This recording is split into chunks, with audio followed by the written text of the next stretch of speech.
Welcome to Inquiry into Self. This is part 7 of my series where I'm sharing my personal experience of where I sense peace as the nature of existence even during upheaval.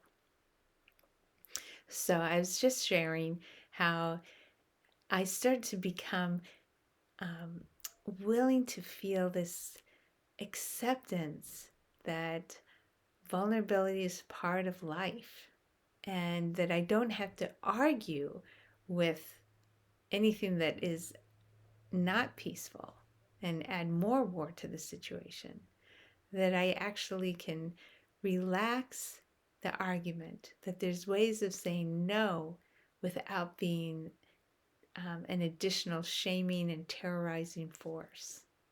There's ways of saying no, this is not acceptable without terrorizing.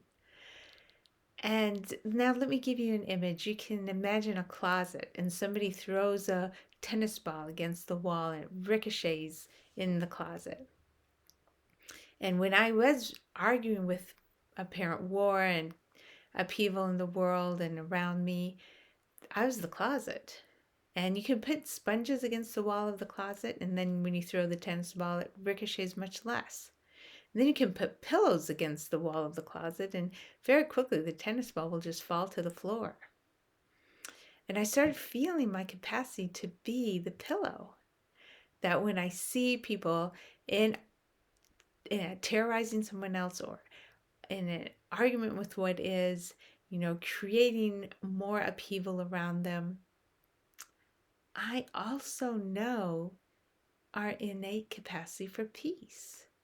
And I can hold the space for that to arise. Because, as I just hold the space, lots of times their temper will pass, their outrage will peter out. And I can feel that ultimate capacity throughout the world. I mean, there is this uprising that is working to end tragedies, to create more peace. There's a whole lot of people working for people who've been disenfranchised. So I feel this peace in myself that's not adding extra war and extra argument, this capacity to be the holding and the trust. And I also feel this deeper underlying essence, this living being, infinite being that continues regardless. A million years ago, there were a different set of species on Earth, as far as we know, than there are today. And probably a million years from now, there will be another set of species than there are today. So yes, of course, I want to take care of all the species here today. But it's not a terrible thing as they change. This underlying current of life survives. And as I feel that, I feel this curiosity, this interest, this willingness.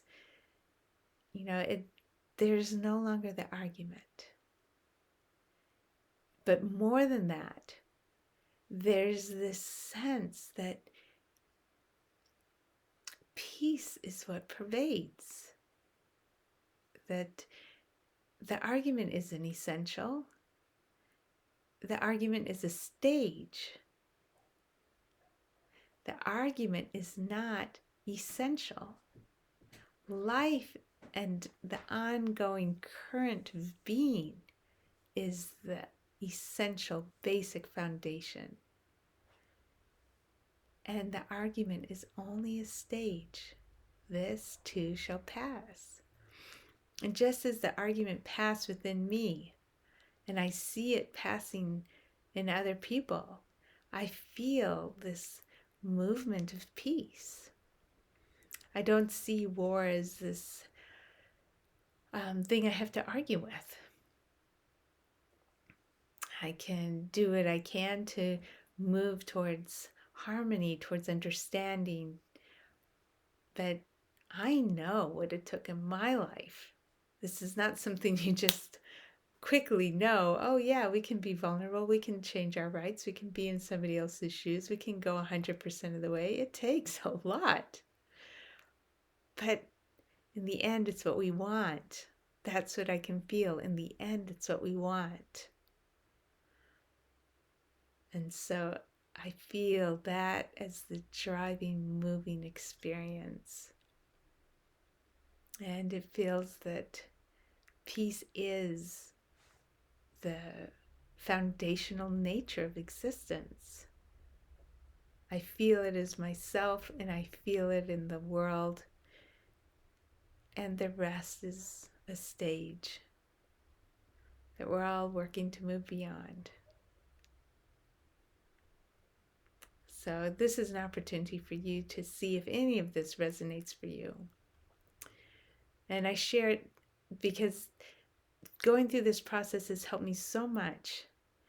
And it also feels like it spread seeds into the consciousness around me. And any of these steps or any of the steps you're taking are equally helping us all remember this peace core nature that we are.